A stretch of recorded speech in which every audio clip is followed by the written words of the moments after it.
Good morning to all. या ठिकाणी समज निर्माण होण्याची शक्यता असते आणि सर्वसामान्य लोकांची दिशाभूल होऊ नये म्हणून समाज ज्याला या ठिकाणी आपलं प्रतिनिधित्व मानतो अशा प्रतिनिधींनी अंधश्रद्धा या टाळल्या पाहिजेत असा दाभोळकरांचा आग्रह होत आहे. लक्षात ठेवायची पद्धत. आज जी काही नावं या प्रकरणामध्ये पुढे आलेली आहेत, राज्याच्या महिला आयोगाच्या अध्यक्ष असणाऱ्या एका व्यक्तीचं नाव या चर्चेमध्ये पुढे आलं.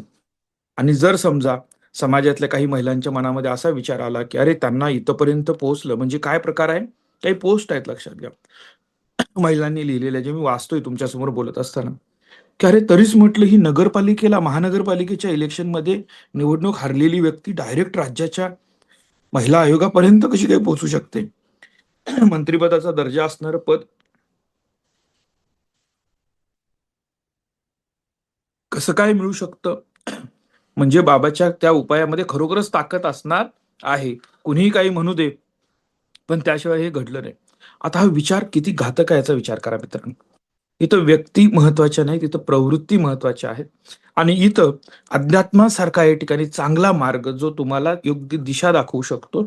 तुम्ही चांगल्या पद्धतीनं स्वतःला घडवू शकता, आयुष्याला दिशा देऊ शकता, वैज्ञानिक दृष्टिकोन तुमच्यामध्ये निर्माण करू शकता, संविधानाने दिलेल्या आपल्या कर्तव्याची जाणीव ठेवून स्वतःला घडवू शकता. हे सगळंच बाजूला जातं आणि अशा पद्धतीच्या दिखाव्याला आपण भुलतो. लक्षात घ्या. इथं एक गोष्ट बघायला कशी मिळते, ओळखायचं कसं. म्हणजे अध्यात्म आणि अंधश्रद्धा याच्यामधला बारीकसा दुवा एक बघत असता लक्षात. इथं भपकेबाजी जास्त मोठ्या प्रमाणामध्ये असते, मार्केटिंग मोठ्या प्रमाणामध्ये असतं आणि इथं 100% भीतीचा बाजार असतो. लक्षात घ्या. चमत्काराच्या नावाखाली हातचलाकी करून दाखवली जाते आणि त्याला आपण या ठिकाणी बळी पडतो. विद्यार्थी मित्रांनो, ही आपली जबाबदारी आहे की असे प्रसंग आपल्या आजूबाजूला घडत असताना मी ज्यावेळेला हा प्रश्न विचारला, आपले सगळे राज्याचे प्राचार्य, प्रवर्तक, जिल्हा समन्वयक या सगळ्यांशी मी थोडंसं विचारलं, बाबा हा प्रश्न मला बोलायचा आहे, बोलता येईल का, आपण बोलूया का या विषयावर. सगळ्यांचं मत पडलं आपण याच्यावर बोललं पाहिजे. आणि बोलत असताना काही सद्यस्थितीचे रेफरन्स टाळता आले, कारण हे सगळेच रेफरन्स इथं घेणं शक्य नाही मित्रांनो. पण मला असं वाटतं की तुम्ही सगळ्यांनी कुठंतरी स्वतः एक संशोधक वृत्तीनं ह्या आजूबाजूला घडणाऱ्या सगळ्या घटनांच्याकडे बघितलं पाहिजे. महाराष्ट्र अत्यंत प्रगल्भ पुरोगामी विचारांचा वारसा असणारा महाराष्ट्र आहे आणि यांनी आपल्याला घालून दिलेले जे काही बदल आहेत, त्यांनी घालून दिलेल्या ज्या काही रचना आहेत त्या समजल्या पाहिजे. संस्कृती आणि परंपरा, संस्कृतीचा अभिमान असणं हे अत्यंत महत्वाचं असतं आणि ते असायलाच पाहिजे. परंपरेच्या बाबतीमध्ये विचारपूर्वक विश्वास ठेवणे अत्यंत गरजेचं आहे. संस्कृतीमध्ये काळानुरूप बदल स्वीकारण्याची क्षमता असते, म्हणून संस्कृती ही जगायला शिकवते. संस्कृतीमध्ये काळानुरूप होणारे बदल असतात, ते घेतले पाहिजेत. अघोरी रूढी परंपरा ज्याच्यामध्ये या ठिकाणी तत्कालीन असणाऱ्या गोष्टी ज्या आता या ठिकाणी कालबाह्य झालेल्या असतात, त्यात बदल होणं गरजेचं आहे. म्हणजे यातलं एक साधी गोष्ट मी तुम्हाला सांगतो लक्षात, जो बदल अपेक्षित असणारा कोणता आहे, की अगोदर आपल्या गावामध्ये एखाद्या व्यक्तीचं जर का निधन झालं तर संपूर्ण गाव या ठिकाणी 10 दिवस, 12 दिवस, 15 दिवस दुखवटा पाळायचं, काहीच काम करायचं नाही. त्या घरात या ठिकाणी बाहेरून जेवण दिलं जायचं, केलं जायचं, हा काळ होता. पण आज काळ इतक्या वेगानं बदललेला आहे की ज्या घरामध्ये दुःखद घटना घडलेली असते त्यांना देखील 3 दिवसापेक्षा जास्त वेळ थांबणं शक्य होत नाही. आणि अशा परिस्थितीमध्ये हा बदल स्वीकारून काही कुटुंबांनी आता पुढे यायला सुरुवात केलेली आहे. आणि ते सगळे जे काही सोपस्कार असतात, हे सोपस्कार अत्यंत या ठिकाणी कमी वेळेमध्ये आवरून त्याला पद्धती, म्हणजे आता आमचे मित्र कल्याण तावरे आहेत की त्यांनी त्यांच्या आईच्या निधनानंतर सगळ्यांना सांगितलं की तुम्ही सांत्वनासाठी माझ्याकडे येऊ नका.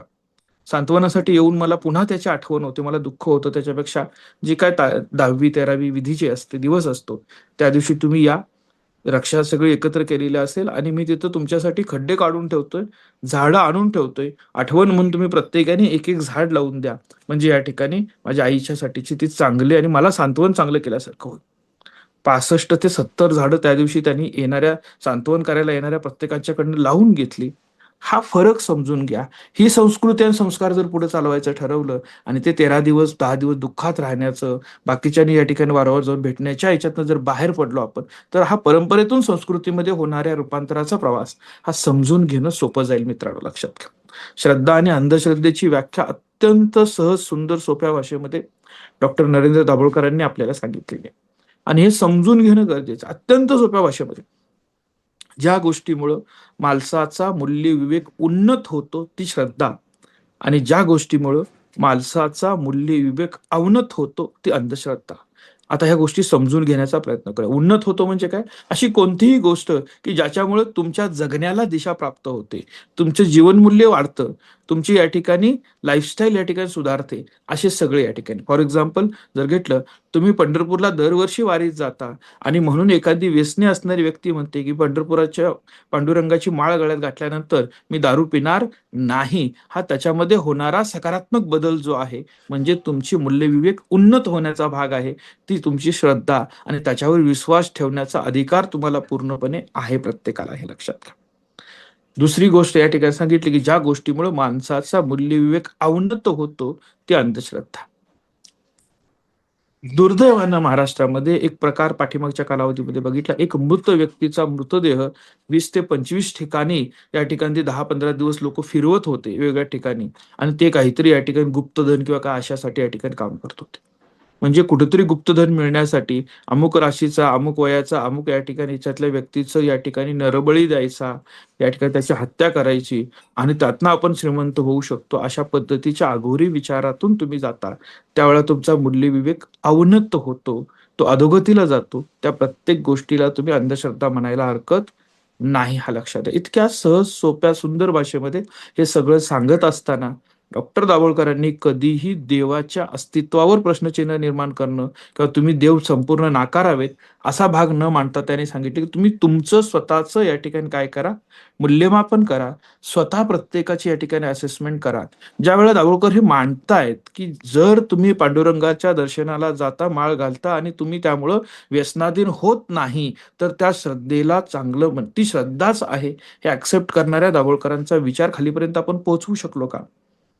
दाभोळकरांनी म्हणजे देवाला रिटायर करा असे म्हणणारे श्रीराम लागू हा भाग वेगळा होता, लक्षात.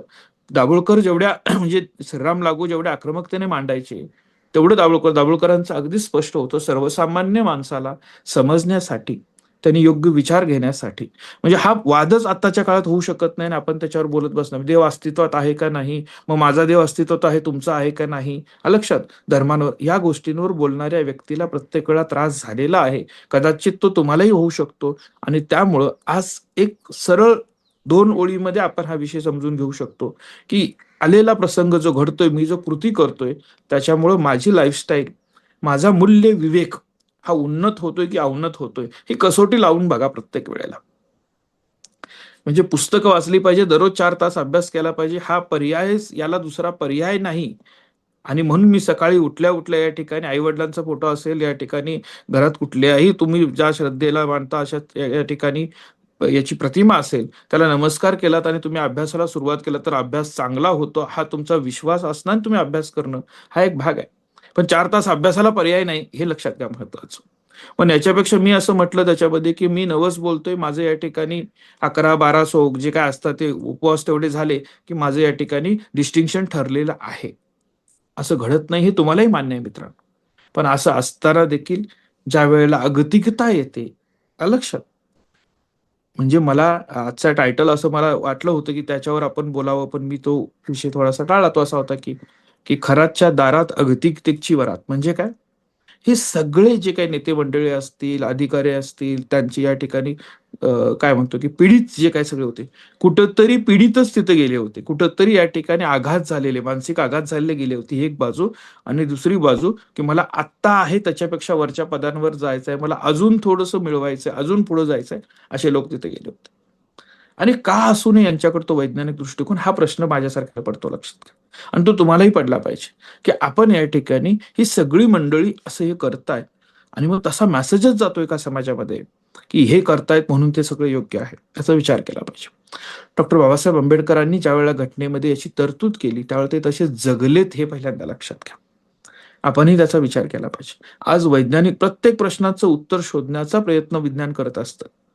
आणि मग या ठिकाणी या विज्ञानाचा अभ्यास करणारे माझे विज्ञानाचे विद्यार्थी शास्त्रज्ञ होणार आहेत, ज्याला इंजिनियर व्हायचं आहे, डॉक्टर व्हायचं आहे, लक्षात त्याच्या बाबतीतनं. म्हणजे इंजिनियर झाल्यानंतर लवकर लग्न जुळत नाही म्हणून करणाऱ्या, उपाय करणाऱ्या काही या ठिकाणी जवळच्या मुली आपण बघितलेल्या आहेत, आपणही बघत असाल, लक्षात घ्या. तर याच्यावर कुठेतरी विचारमंथन होणं गरजेचं आहे मित्रांनो, लक्षात घ्या. घडलेली घटना किती वाईट आहे, किती दुर्दैवी आहे, त्यातून काय काय घडतंय, ह्या सगळ्या कुटुंबाच्या कुटुंब उद्ध्वस्त होणार आहेत ह्या गोष्टीमुळे, लक्षात घ्या. त्याचे होणारे परिणाम हे प्रचंड भयानक आहेत. आणि आपण आणि आपलं कुटुंब भविष्यामध्ये अशा कुठल्याही गोष्टीमध्ये जर अडकणार नाही, अडकू नये असं वाटत असेल, तर तुमच्यासाठी महत्वाचं आहे, पहिल्यांदा तुम्ही या गोष्टींवर बोला, चर्चा करा, माहिती समजून घ्या. ही एकच घटना समोर आली म्हणजे एवढंच वाईट घडलं असं नाही. समाजामध्ये अशा गोष्टी प्रचंड घडत असतात. आपल्या आजूबाजूला हे सगळं घडत असतं, लक्षात घ्या. आणि मग तुम्हाला ही संस्कृती आणि परंपरेमध्ये आपली संस्कृती समृद्ध करणं, समोरच्या पिढीला तुम्ही ज्यावेळेला वारसा द्याल, त्यावेळेला तुमच्याकडे पाठीमागच्या पिढीनं आलेल्या संस्कृतीमध्ये, परंपरेमध्ये योग्य तो बदल करून त्याची सुधारित आवृत्ती तुम्हाला तिथं देता आली पाहिजे. याचा अर्थ पाश्चात्यांचं अंधानुकरण असं अजिबात होत नाही, हेही लक्षात घ्या. प्रत्येक गोष्टीचं अंधानुकरण असं होऊ शकत नाही. पुढच्या कालावधीमध्ये जिथं अटेन्शन स्पॅन कमी झालेला आहे, मानसिकदृष्ट्या आपण या ठिकाणी बऱ्याच वेळेला हतबल होत आहोत. बऱ्याच वेळेला आपण या ठिकाणी निराशामध्ये जातो, डिप्रेशनमध्ये मुलं जायला लागलेली आहेत, लक्षात घ्या. अशा वेळेमध्ये जास्त अडचणी निर्माण होण्याची शक्यता पुढे असते. आणि ज्या ज्या वेळेला मानसिकदृष्ट्या तुम्ही या ठिकाणी अडचणीत याल, अस्थिर व्हाल, त्यावेळेला तुम्ही अशा प्रवृत्तीच्या अशा प्रवृत्तीचे सावध होण्याची शक्यता असते. सावध होणे म्हणजे काय? त्याची शिकार तुम्ही बनू शकता, लक्षात घ्या. ज्या वेळेला तुम्हाला प्रचंड भीती वाटते, क्षमता संपल्यासारख्या वाटतात, आपलं अस्तित्व संपल्यासारखं वाटतं, आणि त्यावेळेला आपल्याला आधार अशा गोष्टींचा भासायला लागतो, वाटायला लागतो. इथं एक महत्वाची गोष्ट आपण समजून घेणं गरजेचं आहे. असं घडण्यासाठी एक महत्वाचं कारण आहे की आपले इतरांच्या बरोबर असणारे स्नेहबंध थोडेसे नाजूक व्हायला लागले.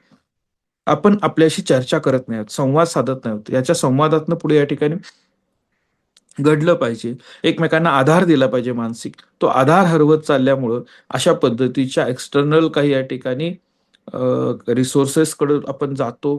त्यातनं काही बऱ्याच चुकीच्या घटना घडत असतात. आत्ता यामध्ये कोण दोषी आहे, कुणाचं चुकलं, कुणाचं बरोबर आहे, या सगळ्याचा कायद्यानं काय निर्णय होईल, शिक्षा होईल, नाही होईल, त्याचे राजकीय परिणाम काय होतील, या घटनेचा राजकीय वापर कसा केला जाईल, कुणाचा काटा काढण्यासाठी केला जाईल, कोण याच्यातून या ठिकाणी अभय मिळवू शकेल, अशा प्रचंड वेगवेगळ्या पद्धतीच्या लेयर या सगळ्या घटनांना आहेत, हे लक्षात घ्या. हे अचानक घडलेले नाही, अचानकच बाहेर पडलं असं नाही, हे कोणाला माहीतच नव्हतं असं नाही. अंधश्रद्धा निर्मूलन समितीनं या विरोधामध्ये याच्या अगोदरही बऱ्याच वेळेला निवेदनं देणं, आंदोलन करणं, ह्या सगळ्या गोष्टी केलेल्या आहेत. पण हे आत्ताच का बाहेर आलं, आत्ताच का एवढ्या मोठ्या प्रमाणामध्ये पुढे आलं, आत्ताच्या घटना का घडून आल्या, याचा एक वेगळा आलेख आहे, याचं एक वेगळं ब्रॉडर व्ह्यूचं पिक्चर आहे. ते पिक्चर कदाचित आज तुमच्या क्षमतांप्रमाणे समजू शकणार नाहीत तुम्ही. तुम्हाला ते समजणं कदाचित गरजेचं नसावं, काही हरकत नाही. पण तुम्ही हे समजून घेणं गरजेचं आहे की जगण्यासाठी आवश्यक काय, तर संविधानानं दिलेला वैज्ञानिक दृष्टिकोनाचा विचार, आणि हे कर्तव्य आहे, हे लक्षात घ्या. हे तुमचा अधिकार नाही, हे तुमचं कर्तव्य आहे. तुम्ही प्रत्येक गोष्टीचा वैज्ञानिक दृष्टिकोनातून विचार करूनच कृती करणं गरजेचं आहे, हे लक्षात घ्या त्याच्या बाबतीतनं. आणि मग तुम्ही देखील विद्यार्थी मित्रांनो, तुम्ही माझ्या करिअर संसदेचे पदाधिकारी आहात. करिअर संसदेचा मुख्यमंत्री आहे, करिअर संसदेचा कायदे व शिस्तपालन मंत्री आहे, करिअर संसदेचा नियोजन मंत्री आहे. तुमच्याकडं कॉलेजमधले 1000 विद्यार्थी असतील, 500 विद्यार्थी असतील, हे तुमचे लीडर म्हणून बघत असतात. तुम्ही करत असणाऱ्या प्रत्येक कृतीकडे त्यांचं लक्ष असतं. त्यामुळे तुमची ही जबाबदारी आहे, तुमच्या कुठल्याही कृतीमुळं वैज्ञानिक दृष्टिकोनाला या ठिकाणी बाधा पोहोचेल अशा पद्धतीचं वागणं तुमचं असू नये. छोटासा बदल करा फक्त, हा फार महत्वाचा असतो. हा बदल जर तुम्ही केलात तर राष्ट्र निर्मिती आणि समाज निर्मितीमध्ये फार मोठं काही करायचं. स्वतःला फक्त घटनेला अभिप्रेत जे आहे, जे जगण्याची चांगली या ठिकाणी मूल्य आपल्याला दिलेली आहेत, हे मूल्य स्वीकारण्यासाठी किंवा त्या पद्धतीने जगण्याचा प्रयत्न करूया. समोरच्या असणाऱ्या धार्मिक अस्मितेचा आदर करूया. त्याला देखील तेवढे अधिकार दिलेले आहेत, त्याचा अभिमान त्याच्यासोबत राहू द्या. त्याला दुरुस्त करण्याची पेक्षा आपण आपल्याला दुरुस्त कसं करता येईल इकडे लक्ष देऊया.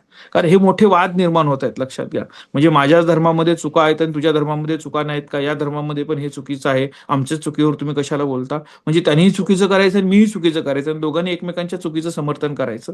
याच्यापेक्षा आपण स्वतःमध्ये दुरुस्ती कशी करता येईल, सोपा प्रश्न, लक्षात घ्या.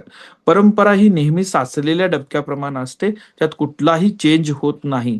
साचलेलं पाणी काही दिवसानंतर हे बाधक बनतं, लक्षात घ्या. साधा आहे आपल्या, हा निसर्गाचा नियम आहे. आणि संस्कृती ही वाहत्या प्रवाहाप्रमाणे असते. काळानुरूप होणारे बदल स्वीकारण्याची तयारी ही संस्कृतीमध्ये असते. तर या संस्कृतीचा वारसा तुम्हाला या ठिकाणी घ्यायचा आहे आणि समोरच्या पिढीला देत असताना त्याच्यामध्ये आवश्यक ते बदल काळानुरूप जे गरजेचे आहेत ते बदल करूनच आपल्याला पुढे जायचं आहे, हे लक्षात घ्या. त्यामुळे आज तुम्ही शिकत असताना, स्वतःला घडवत असताना यासारखे प्रसंग ज्या ज्या वेळेला घडतात त्या त्या वेळेला एक लक्षात घ्या, तुम्ही लीडर बनणार आहात. तुमच्यातला कुणी IAS ऑफिसर बनणार आहे, तुमच्यातला कुणी उद्योजक बनणार आहे, तुमच्यातला पुढे जाऊन या ठिकाणी कुणी पॉलिटिकल लीडर बनू शकतो. तुम्ही कुटुंबाचे तर या ठिकाणी लीडर आहातच, तुमच्या लक्षात घ्या.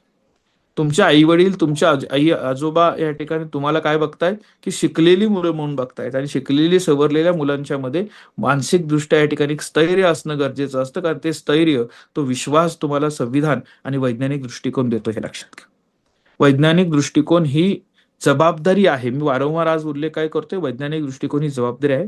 संस्कृती आणि परंपरा ह्या जितक्या व्याख्या महत्वाच्या असतात, तसंच या ठिकाणी महत्वाचं असतं श्रद्धा आणि अंधश्रद्धेमध्ये असणारी बारीकशी या ठिकाणी पुसटची दरी किंवा पुसटची जी काही रेखा, लक्ष्मण रेखा ज्याला म्हणून आपण लक्षात घ्या, ही समजणं देखील गरजेचं असतं.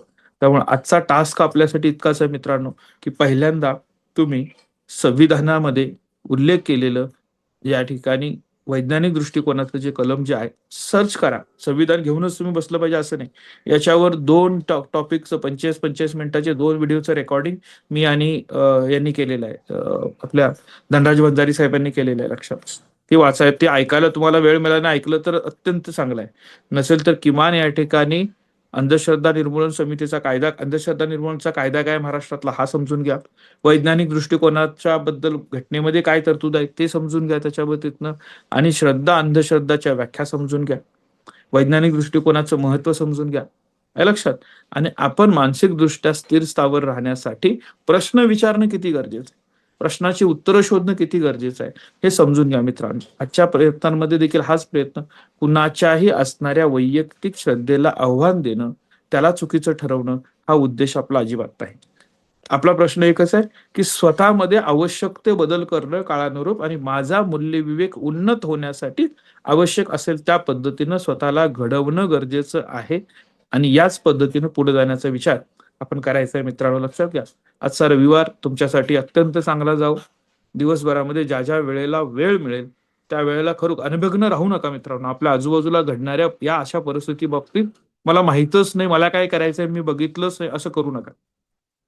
समजून घ्या, कार्यकारण भाव त्यातला समजून घ्या, की का घडलं असं सगळं त्याच्या पद्धतीतनं. हे टाळता येणं शक्य होतं का, हे टाळलं असतं तर काय झालं असतं, किती लोकांना या ठिकाणी त्याचा फायदा झाला असता, याचे नेमके ऍडव्हर्स इफेक्ट काय होणार आहेत, ह्या सगळ्यांवर तुम्ही स्वतः चर्चा करा, बोला, घरच्यांशी बोला, त्यांची मतं समजून घ्या. त्यांना तुमच्या मतं समजून सांगणं गरजेचं आहे. याच्यावर चर्चा होणं, समजून घेणं हे अत्यंत गरजेचं आहे. तुम्ही कराल असा विश्वास मला वाटतो. करिअर संसदेचे पदाधिकारी हे समाजातल्या लीडर म्हणून एक नेतृत्व तुम्ही तयार होत आहात. आज तुम्ही कॉलेजचे नेतृत्व आहात. तुमच्या वागण्यातून हा नेहमी संविधानाचा आदर झाला पाहिजे, श्रद्धेचा या ठिकाणी सन्मान झाला पाहिजे, अंधश्रद्धेला खतपाणी घालण्याचं कुठलंही वर्तन तुमचं झालं नाही पाहिजे, असा या ठिकाणी एक प्रयत्न कराल अशी या ठिकाणी अपेक्षा व्यक्त करतो. आणि आजचं आपलं सेशन इथंच थांबवतो. धन्यवाद.